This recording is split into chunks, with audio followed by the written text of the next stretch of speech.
Fluminense muito próximo de acertar com o reforço para a Copa do Mundo de Clubes. A gente vai trazer todos os detalhes dessa negociação nesse vídeo aqui. E, além disso, o técnico do futebol feminino do Fluminense está processando o narrador da Vasco TV, uma polêmica que está na esfera agora judicial. E, além disso, John Kennedy se destacando, metendo mais gol lá pelo Pachuca, atualizações de Xerém e muito mais para você que tá ligadinho aqui na Central para saber as últimas do Flusão. Então, desde já, deixe o seu like, se inscreva aqui no canal, ative o sininho para não perder nada e vamos começar a falar muito do nosso Fluminense.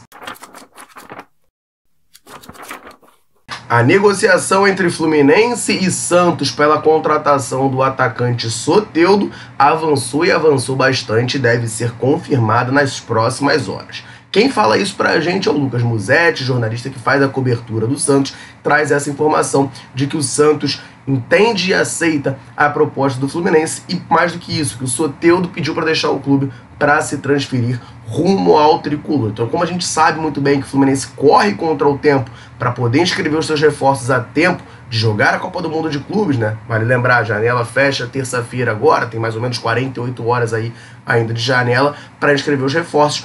A situação deve se acelerar e ser concretizada nos próximos instantes. O GE traz para a gente maiores detalhes dessa situação da negociação entre os dois. Publicação do portal dá conta de que o Fluminense conseguiu sim avançar com o Soteldo, só que existe ainda uma barreira para impedir essa negociação de fato ser consumada e ser anunciada oficialmente, que são as questões contratuais, né? Ou seja, Fluminense e Santos se acertaram, falta finalizar ali, refinar o acerto entre o Fluminense e o atacante venezuelano. Mas de acordo com o próprio GE, ambas as partes acreditam que isso não vai ser grande problema e a negociação será assim concluída para que o jogador seja reforço tricolor e jogue a Copa do Mundo de Clubes. Aliás, para a galera que gosta de ficar antenada ali, né, na vida, na questão mais da fofoca ali no meio dos jogadores, né, tem a galera que gosta disso, acompanha as redes sociais da galera próxima dos atletas. E a esposa do Soteldo, ela tem bastante seguidores no Instagram e ela fez uma sequência de posts no story falando que iria viajar e, naturalmente, as pessoas que a seguem fazem perguntas. E numa dessas perguntas, ela revela que o próximo destino da família, né, para a viagem da família, é justamente os Estados Unidos, onde o Fluminense já viajou para lá, né, vai jogar a Copa do Mundo de Clubes. Será que isso é um sinal de que, de fato, o Soteldo está fechando? Se liga aqui no que ela falou. O próximo destino vai ser Estados Unidos. Gente, é um sonho para mim, eu ainda não conheço. Eu tirei meu visto no ano passado e é um sonho para mim. Eu estou bem ansiosa por já chegar lá. Tá aí então, né, a publicação da Isabel Garcia, esposa do Soteldo, falando que o próximo destino de viagem da família é os Estados Unidos. Acho que isso elucida muito bem, né? Pô, o Soteldo tá indo jogar lá, né? Ela disse que já tirou o visto no ano passado, mas agora nada impede de ir nesse mês para a competição. E aí conhece finalmente, ela disse que não conhece os Estados Unidos, vai finalmente conhecer lá o país. Falando do Fluminense em si, né, a gente sabe que quem indicou a contratação do Soteldo para o Fluminense foi o Renato Gaúcho. Né? O Renato Gaúcho, não é segredo para ninguém, é muito fã do futebol do atleta, desde a época que trabalhou com ele lá no Grêmio. Aí pediu a contratação para o Mário Bittencourt e ele falou abertamente sobre isso. Tá? O Renato falou abertamente sobre isso em entrevista concedida ao GE lá nos Estados Unidos. Se liga aí. Eu falei para ele que se ele tivesse 1,80 m, ninguém segurava ele. Mas é saber levar o Soteldo. Eu tive o prazer de trabalhar com ele no Grêmio, a gente se deu muito bem e sempre foi um grande profissional. Passei isso para o nosso presidente, o Mário. E aí, em termos de contratações, em termos de financeiros, aí é com o presidente do Santos e o jogador, não me meto. Mas se ele puder vir, é mais um jogador que vai somar ao nosso grupo. É importante a gente ter, eu como treinador, é importante você ter bastante opções, entendeu? É um jogador que eu gosto bastante das características, porque a gente só tem praticamente o Keno aqui com essas características de 1 para 1. E ele é um jogador, apesar de ser novo, 27 anos, é um jogador bastante experiente. Eu tenho certeza que se ele vier, será muito bem-vindo. Então, o Renato Gaúcho, falando sobre a contratação, né, diz claramente, né, que foi uma coisa que ele pediu, passou o nome para o Mário Bittencourt, aí o Mário Bittencourt vai ver a questão dos valores. Mas ele novamente volta a citar uma frase que ele já tinha dito lá, né, porque o Soteldo jogava no Grêmio, que eu acho sempre muito interessante. Né? Todo mundo sabe que o Soteldo é um jogador bem baixinho, né, tem 1,60 de altura, e o Renato já tinha falado em outra oportunidade e volta a falar, né, que se ele tivesse 1,80, ninguém ia segurá-lo. Né? De fato, o Soteldo é um cara com muita habilidade, com muita qualidade técnica, justamente para esse drible, para esse 1 para 1. E aí, outro detalhe que eu gosto de destacar aqui sobre a declaração do Renato, né? Ele reforça mais uma vez que enxerga que apenas o Keno nesse elenco do Fluminense tem essa característica de 1 para 1. Por mais que o John Arias jogue aberto pela ponta, por mais que o Canóbio jogue aberto pela ponta, que o Senna jogue aberto pela ponta, ele sempre faz questão de enfatizar que na visão dele, somente o Keno tem essa característica de 1 para 1, do drible, dessa jogada mais insinuante, e o Soteldo com certeza pode oferecer isso ao elenco tricolor. Mas ele também cita na questão de valores, que ele diz que Mário Bittencourt que vai resolver isso e tudo mais. Teve uma informação vindo lá de São Paulo sobre essa questão dos valores. O jornalista, o Wagner Frederico, jornalista que faz a cobertura do Santos, deu conta de que os valores envolvidos nessa negociação poderiam girar em torno ali de 55 a 83 milhões de reais. Na verdade, os valores estão em dólar, né? Ele fala que seria algo entre 10 a 15 milhões de dólares, só que essa posição varia entre os dirigentes. Enquanto vai ter dirigentes do Santos falando que por 10 milhões de dólares já vale a pena vender, outros vão bater um pouco mais o pé e dizer que 15 milhões de dólares é o mínimo para contratar o atacante venezuelano.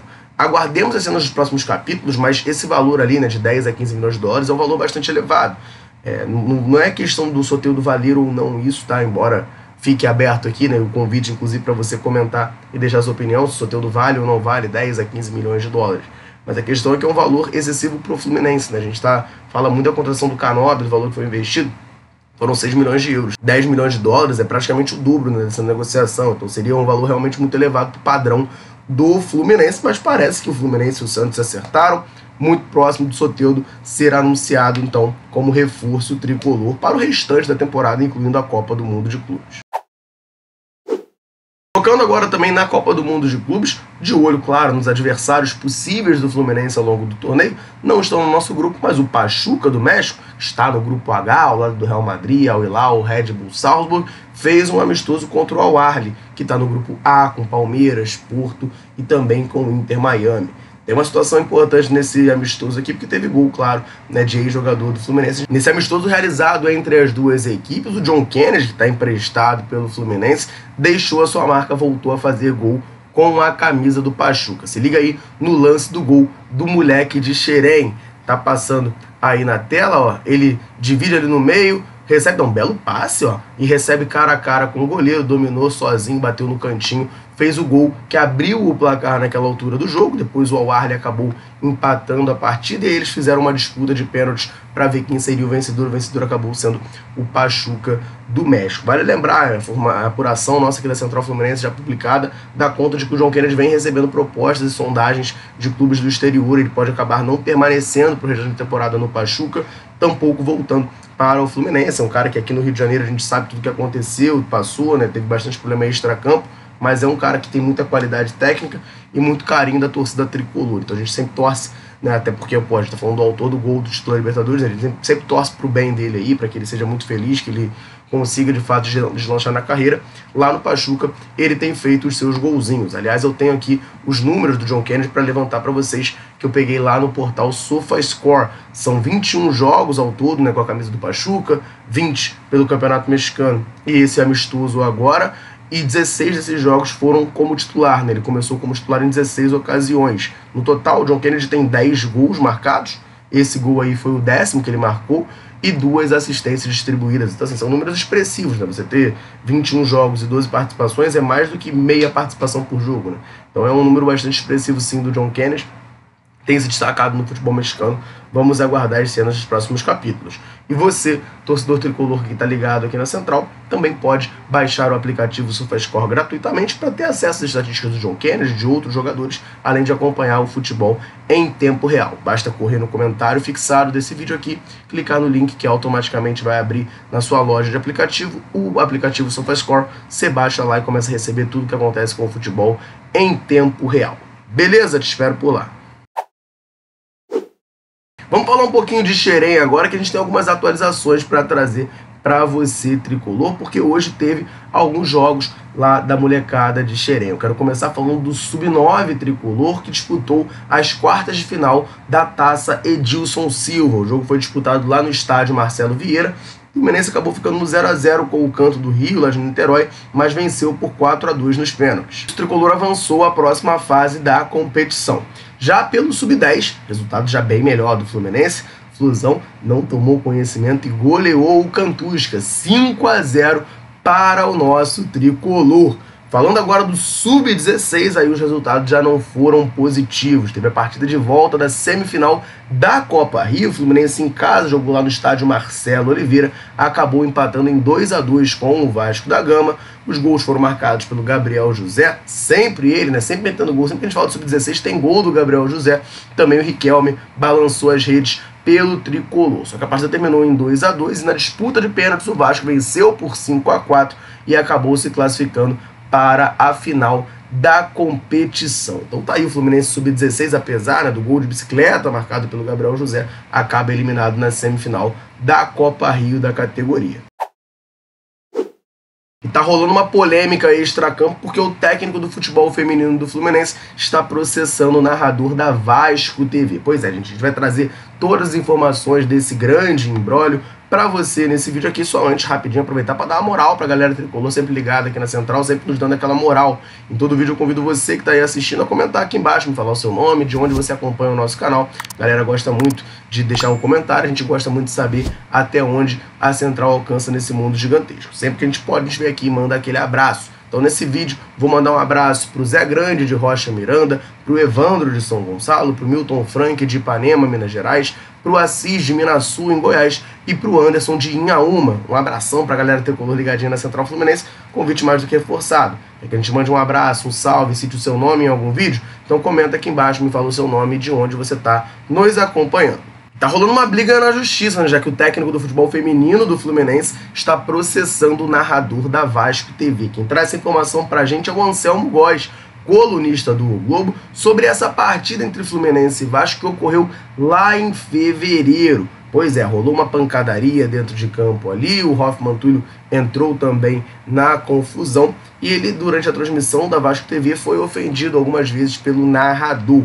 O narrador da partida era o Alexander Calheiros e ele falou bastante mal do Hoffman Túlio, xingou individualmente o técnico do Fluminense, que agora coloca um processo na justiça. Tem as imagens aqui do jogo e das declarações do Alexander Calheiros. Se liga aí. Falta que favorece a equipe do Vasco da Gama e agora o tempo fecha, agora o tempo fechou, Constância. É tudo isso que elas querem. E agora o pau tá comendo. Fechou o tempo, hein, Isidro? Fechou o tempo. É papo de soco, murro, pontapé, fechou o tempo. Teve soco, puxão de cabelo e cartão vermelho, Calheiros. Vamos ver já a gente confirma pra quem.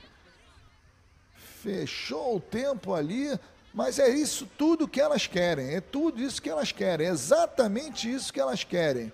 E tá lá o tal do Hoffman lá, que é um boçal. A verdade é essa, é um boçal. Isso aí eu já vejo de outros jogos, que é um treinador que deveria ali, na verdade, tirar as jogadoras dele da confusão, mas é um sujeito ali, ele tá lá no meio do campo, ali reclamando, arrumando um monte de encrenca.